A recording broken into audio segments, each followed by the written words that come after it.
Hello, lovely friend. I am Dr. Mary Barson. And I'm Dr. Lucy Burns. And this is the Real Health and Weight Loss Podcast. Hello, lovelies. We are super excited to be bringing you this series in menopause, where we're interviewing guests on their expert subject regarding perimenopause, menopause, and beyond. As always, any information in this podcast is just considered general advice, and we would urge you to seek medical attention if you have any concerns about your health. If you're interested in exploring the symptoms of menopause or perimenopause, we have a checklist which you can download at our website, rlmedicine.com/checklist, or as always, you can click the link in the show notes. Thanks, lovelies. Enjoy this series. Good morning, gorgeous ones. How are you this morning? Dr. Lucy again, continuing our Menopause series, and we have another super exciting guest. I'm so excited to talk to you about something that is close to my heart and close, I suspect, to many of your minds.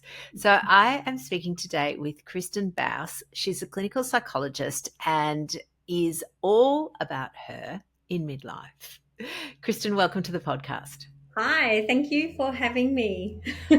Well, I think it's so important because, we've had a number of our guests who have spoken about, the medical side of things in particular, around MHT and HRT, which is great. And people need to know that it's an option, but menopause is not a one-trick pony.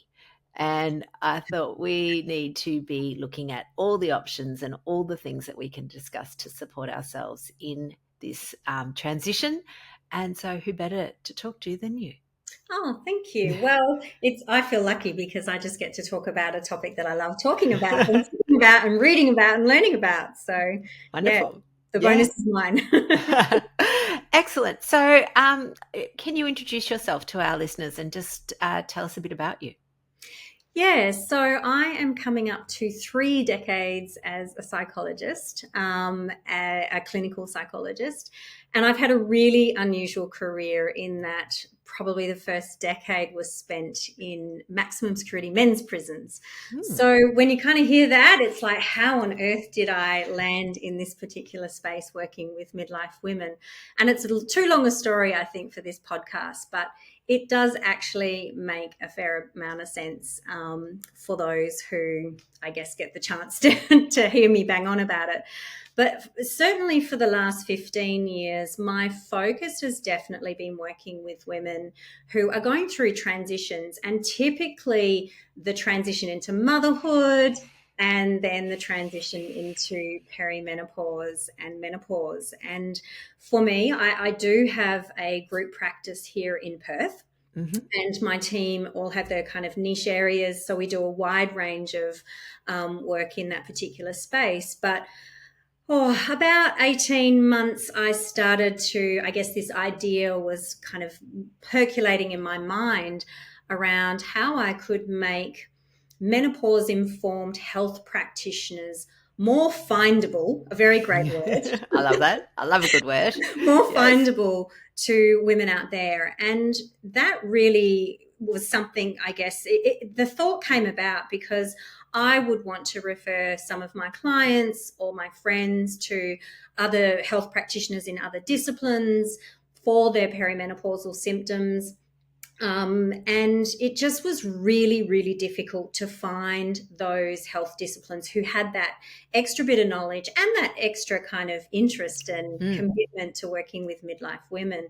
And I thought it just can't be this difficult. It's ridiculous. I'm persistent and I was finding it hard to find these kind of, experts, I guess. And so that's really where I thought, no, I'm going to do something about this, and I'm going to create a platform where it becomes easier to find them. And it took quite some time, and we're definitely still growing. So, this is a call out for any health practitioners with the interest to speak to me. But we launched in early February, and we're busy, and it's really great to be able to work in this space. And that's the thing, the health practitioners that I'm talking to that come on board have an absolute heart-driven desire to be working with midlife women, which is super cool.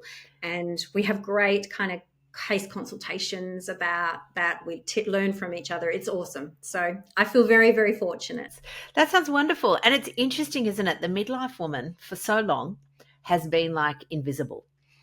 You know, she was a commodity when she was young and lithe and could sell, you know, red sports cars and, you know, then she was the fertile goddess producing children.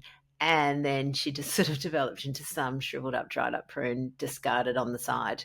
Yes. And I have a little hashtag, which every now and then I pop out, called We Are Glorious, because I know, well, I think that women, you know, women in this mid to later life are, you know, we're the wise women, you know, we've lived.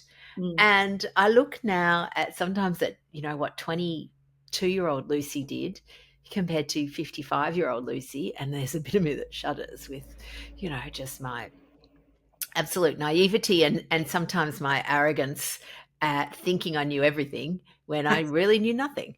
So, yeah, celebrating women at this age. But it's interesting because lots of us are not feeling like the glorious woman. We're feeling we lose our confidence, we lose our place. And so I guess this is partly where you step in, yeah? Yeah, definitely. I mean, I think our 40s, most women are kind of hitting perimenopause in their early 40s. Certainly for some women, perimenopause and or menopause occurs much earlier. And as a result, there's many more layers for them to kind of wrap their heads around for sure. But, you know, 40 to the early 50s, you know, the average age of the menopausal woman or woman reaching menopause is, I think, 51, 52 in Australia. And they're really significant years where we actually, I think, undergo quite a transformation in, you know, in so many ways. Now, there's this really kind of, there's this paradoxical way of looking at it. And psychologists tend to hear this and say this in the sense that, you know, people are inherently the same, but at the same time, they change quite significantly. And I think that's, you know, essentially kind of where we end up as we navigate what's a really tricky decade. Even if your perimenopause doesn't quite last the whole decade, it's a really significant shift. And, you know, unfortunately, much to my disappointment, my profession hasn't done anywhere near as much research in the experience of midlife women as I would like. But when I look to the qualitative research that is available, and also when you kind of read, I guess, you know, books that are written by anthropologists and sociologists, and as well, a lot of journalists and writers are writing in this space, and they're interviewing women during midlife and all of that information. So when I read all of that, what I hear are themes that are pretty consistent for this decade of life. And the first one is they're wrestling with an identity. So we often kind of feel like we don't really fit the identity we've held on to and had for however many decades beforehand. So there's this shifting kind of sands there. Our values, our beliefs change. We have a really significant drive to orient our time, our energy, our money towards ourselves more than the people who we've been typically kind of directing that towards. We have to renegotiate our relationship with our bodies as well because there's so much change. And we need to really be around peers. And by peers, I mean, you know, women who are going through the same thing as us. And the interesting thing is that they're the themes that come out of this research that are really common for us to wrestle with. And the interesting thing is they also reflect the developmental tasks of adolescence.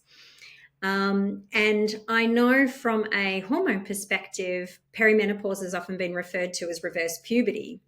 And for me, when I bring my psychological mind to this process, I'm like, yes, and so is the psychology of midlife. It is so much of a parallel between the transition into and the developmental kind of focus and tasks of adolescence. So, yeah, that intrigues me. Oh, absolutely. It is. And I think the interesting thing for the women who are the current cohort, if you like, of perimenopause, menopause, even postmenopausal women, is that we were going through when feelings weren't spoken about. Emotions, nobody knew what emotions really were. We were just told to, Get on with it. yeah, get on with it. Yeah. Yeah. Don't be pathetic Yeah. and sort of don't be too loud and don't make a fuss and all of Yes. that. Boys were told, don't be weak, don't cry, don't be, a sook. And so you've got this current generation who have got no idea about their emotions. And then you throw us into a 40 plus, 45-year-old plus body and mind, and you don't know what the hell's going on. Oh, and that's the most common phrase is, I don't feel like myself. I'm all over the shop. I can't juggle and cope like I used to. I'm overwhelmed. I think I'm losing my mind. Yeah. All of those are the most common phrases for this period of time. And, it is a really, really difficult time. And I mean, the whole kind of concept or definition of transition is that we haven't landed anywhere. We're not where we used to be, but we're also not kind of in this new version space of ourselves. We're in limbo. And no human likes limbo. No human likes this process. And we're in it for a really long time. Yep. Even women who are going, at the lower end of the perimenopausal years, perhaps a couple of years or 5 years versus the 10, 11, 12 that some women sit in. It's a really long time to feel unanchored, Yeah. ungrounded. And this is where some of the difficulties come in for us. It's enough for us to be in limbo, and then how we are in our relationships also then is, in flux too, and our workplace and all of those things, all the things. All the things, absolutely. And it seems tricky, often you've got women who perhaps, maybe their kids are a bit older now and they're going back to work and they're hitting their stride at work and, really sort of feeling like they're, that they matter and that they're important, that their job's important, they've got a good role, they're getting a lot of feedback. And then menopause comes along and they suddenly feel like they'll lose their confidence. They're not competent. They're crying. They don't know what to do. And it's like, what? I just thought I was sorted, and now the rug's been pulled out. Yeah, it's. I mean, it's bad timing, isn't it? Really, we've got these many decades of life experience and work experience, whether it's in something we would call a job or whether we would call it a career. Either way, we've got all this experience, and we really should be coming into our own in that kind of way. But yes, we start to have brain fog. We have word finding difficulties, other kinds of memory challenges as well. We have a dysregulated mood, sometimes anxiety for the very first time in our lives.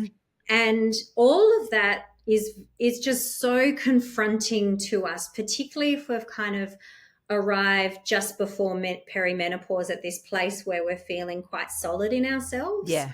And then that's just, we don't recognize ourselves.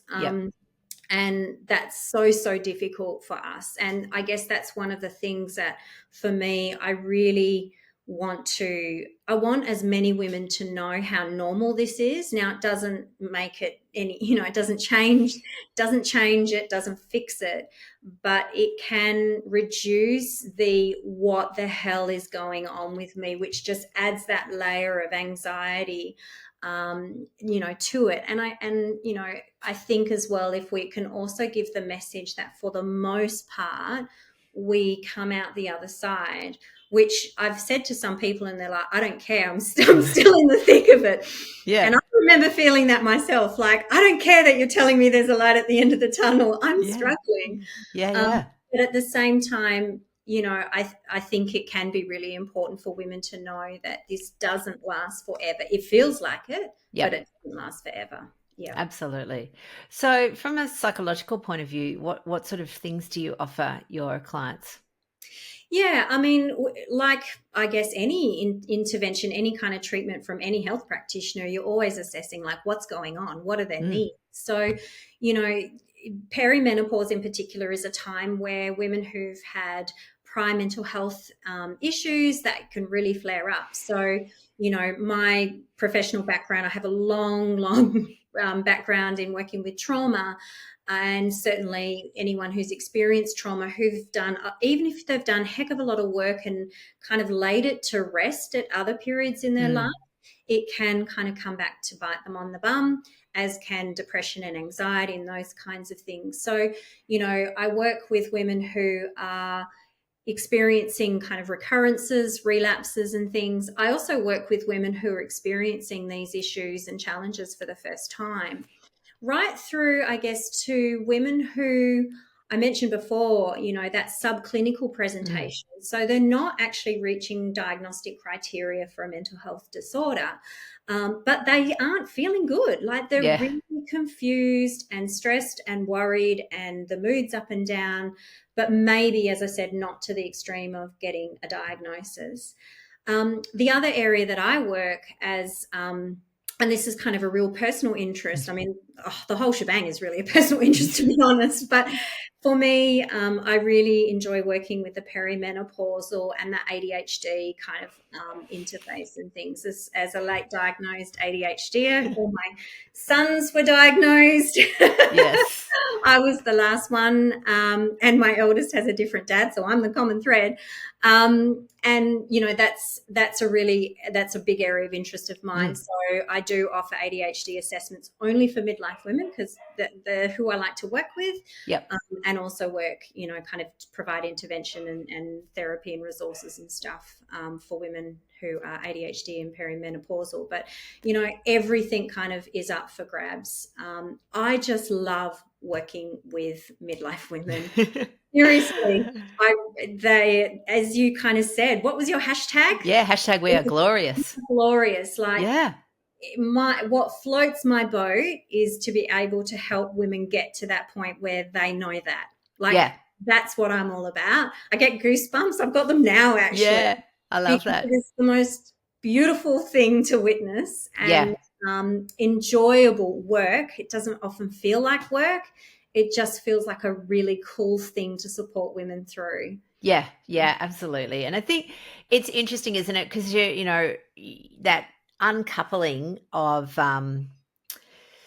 or unmasking is probably the word I'm looking for, when the estrogen declines or fluctuates in particular, things that women have been able to mask or hold together or manage or cope with, suddenly it's again back to that rug pulled out, and then they struggle.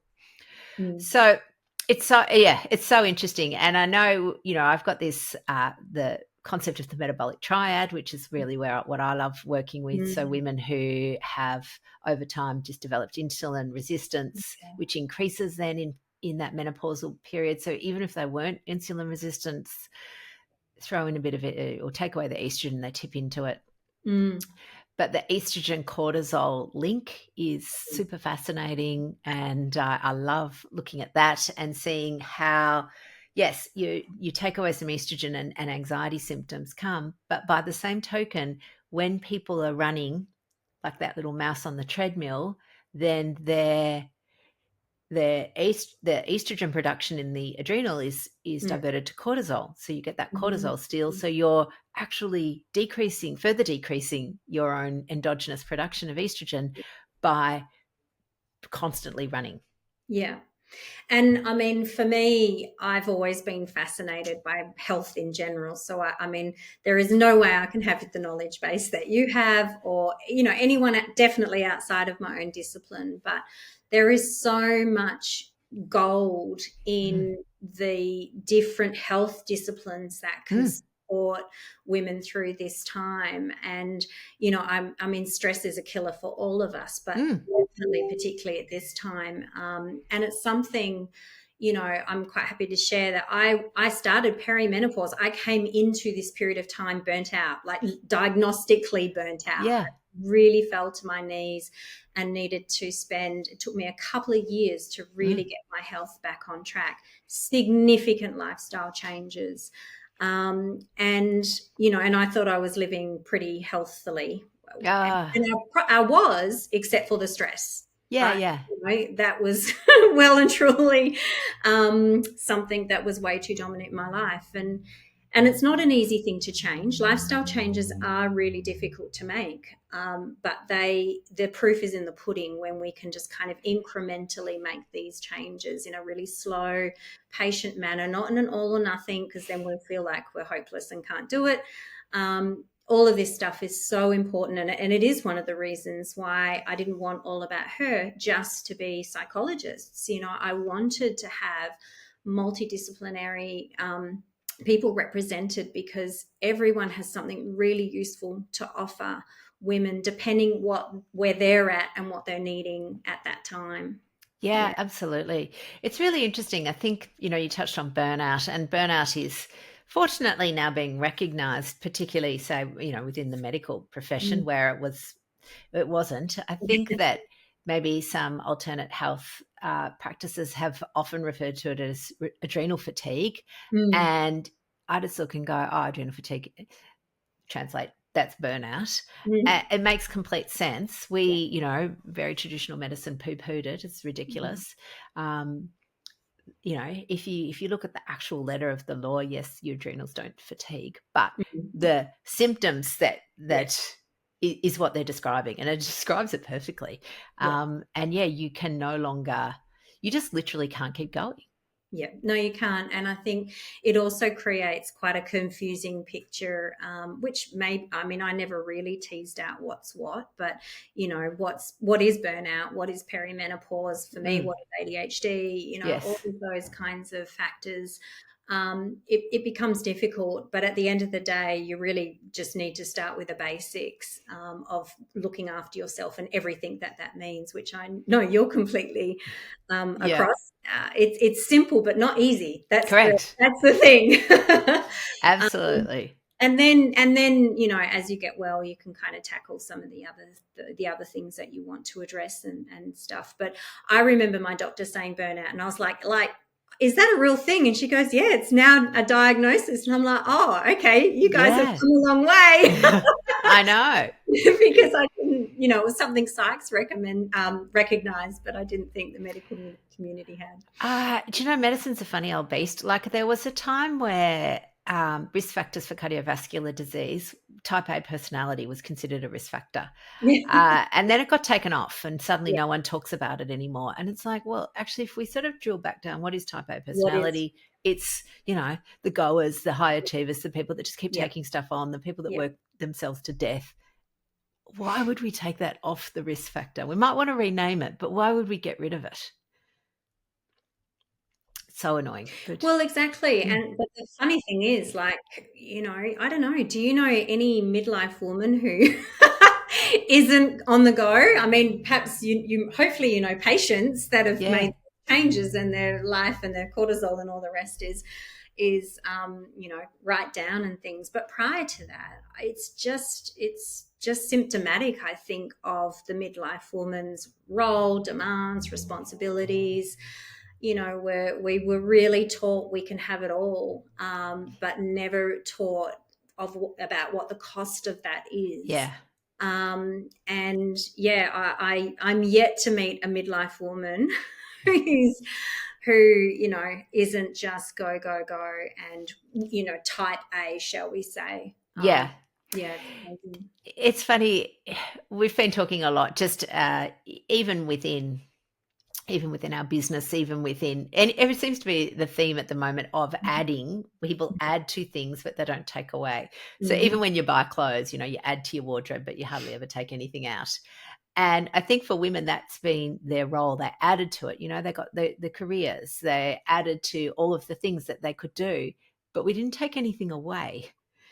And No. society didn't take anything away. And so women are now doing all the things, the work, and and often the majority of the child rearing, the that cognitive load. Yeah, absolutely. And yeah, and I think it's really interesting. I have a husband who is, the wife of our relationship, Uh, he's the organised one. Mm. He doesn't have ADHD. He's very logical. He's very planned. He's very systematic, and he was sick of my chaos, so he just took over, which I was very grateful for. And but he's not the norm. And this idea, I often feel like in there's two things going on. I think one is that women have somewhat enabled the men to not pull their Wait. weight, yeah. You know, and that's, it's no one's fault. It's obviously no one's fault, but it's just about thinking of how can we do it differently? What was my role in allowing this situation to happen? And and again, that's looking at people who are privileged, who live in have a relationship where there's equal respect and all of those things going on. So I'm mindful of that. But yeah, there's I think just a societal shift, isn't there, that needs to happen. Definitely. And you're actually speaking to one of the common kind of reasons women do come and see a psychologist, because we go through this time when we're completely upended, brought to our knees. And in order to get ourselves out of that, we have to make changes in our life. Now, when I make changes in my life, it has a ripple effect are on the others that are kind of around me. And sometimes in certainly my clients that I see, the changes they need to make aren't supported by the system. But when I say the system, I'm talking first and foremost, first the family system, let alone the broader system. And so there's pushback, there's resistance, there's not coming on board when mum says, I'm going to stop doing that kind of stuff now because you can all kind of help me out, or not help me out, but you can all contribute to the running of the household in these different ways. And that's what brings a lot of women to therapy, because there's a whole kind of, we call it schema therapy. There's a whole model of therapy where we've essentially established ways of being in the world and in our relationships that ultimately don't serve us. And we find that in midlife, we are most inclined to change those ways of relating to people. And it's all well and good for us to do that. It's hard, but we can, but then we get that pushback. Yeah. And it creates conflict, and we start questioning whether we're being unreasonable or selfish or any of those kinds of things that women are kind of have been taught to think about themselves if they ever actually prioritize an egalitarian kind of household. Things. So that is definitely, changing our patterns of being in the world and relating to others. This is a prime decade or two where we want to do that. We need to do that, but it's not easy, even for our own belief systems. We come up against our messaging and our socialization, let alone from the family around us. So yeah, you're absolutely speaking to something that I see all the time in the therapy. Yeah. It's interesting. What's that phrase? The people who will push back on your new boundaries are the people that were most affected.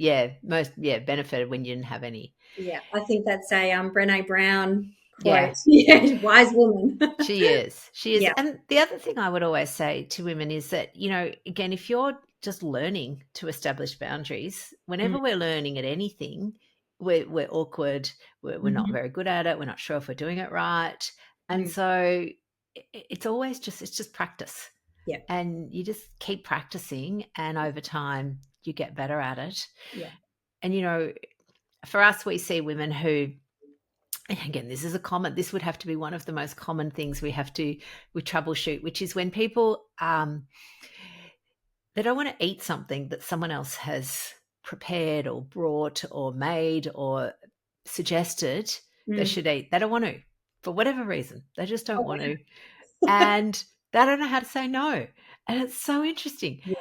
They're worried that they'll offend the other person, so they just eat it anyway. And it's like, even if I guess if they had anaphylaxis, they wouldn't do it because the consequence is too great. But the other thing is just, oh well.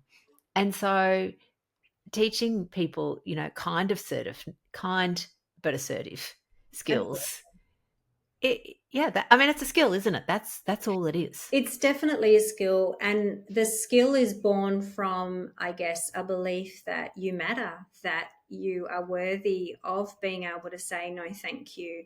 And I think that's actually kind of far more the root of the problem, because I do think our socialization is around we can only say no if it's not going to inconvenience someone else or it's not going to hurt someone else's feelings. Like Yeah. our priority is to keep things smooth. That's our Yeah. role.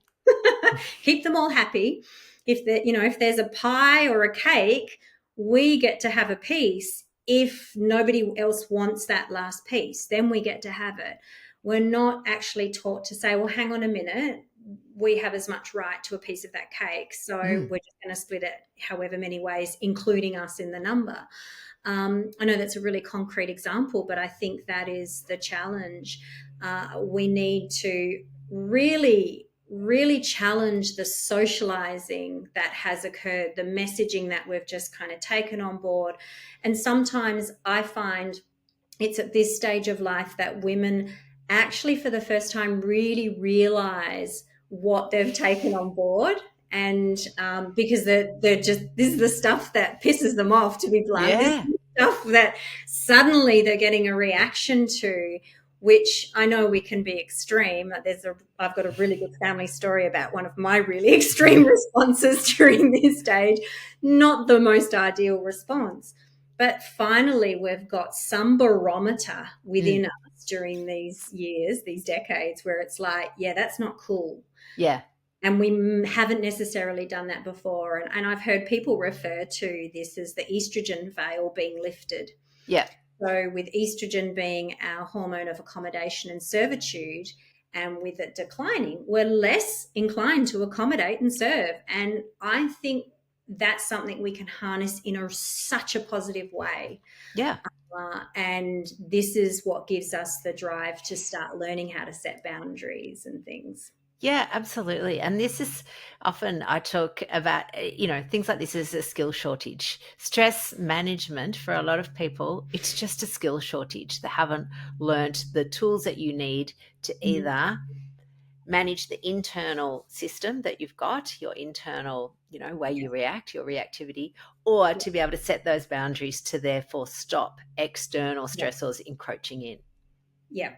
Yeah, it needs to go in the diary and be stuck to. And I think, looking after ourselves often is the afterthought. If it fits in, well, it's never going to fit in because life is busy. Yeah. And they're the kind of changes that really need to be made. And as I said, it might start tongues wagging. It might kind of upset the apple cart a bit at home, but the cost of not doing it is very great. Yes. Very, very great. I kind of was interviewed by a lovely journalist who I met at a conference last year around why are separations and divorces on the rise during midlife. There was a lot of things to say about that, but one of them is that, if women do tend to start speaking up at this kind of stage of life, and if their partners kind of can't evolve with them and accommodate that evolution, then it's not necessarily a great end result. So men need to do the program. Absolutely. And women need to stop giving themselves the dregs of the low carb coffee. Yes. You're allowed to have the cream on top. Absolutely. Yes, beautiful. This is it. Yeah. Well, Kirstin, this has been delightful. I think that it's your passion, enthusiasm is, palpable. You can almost come through the screen, which I love. I think that, women need champions, and you are clearly one of those. So thank you for the work that you're doing. If people want to connect with you, how do they find you? Yeah, so I guess there's a number of ways. Probably the easiest would be allabouthercentre.com.au, the website. But then, of course, Instagram, we seem to all be on Instagram. You can find All About Her Centre on Instagram under that phrase. And you can also find me more personally under the Midlife Psychologist, and each word has kind of underscores between them. So, yeah, people can definitely reach out through those avenues. If you've got LinkedIn fans, then I'm on LinkedIn under my own name, so people can find me there. Excellent. And I'll have all of those links in the show notes anyway for anybody who wants to pop in later and connect. Wonderful. Oh, gorgeous one. I think, look, the more conversations we have around midlife, around women, transitioning, stepping, I know this sounds so wanky, but stepping into their power, but really at least, moving from feeling, downtrodden, the Cinderella of the world, and, actually just being that powerful Wonder Woman that you all are. Yeah, we are glorious. I'm going to put the hashtag. Good. Let's make a movement. I know we are. All right, darling. Thank you so much for your time, gorgeous people. I will see you next week with another expert in our Menopause series. Until then, see you all later. The information shared on the Real Health and Weight Loss podcast, including show notes and links, provides general information only. It is not a substitute, nor is it intended to provide individualized medical advice, diagnosis, or treatment, nor can it be construed as such. Please consult your doctor for any medical concerns.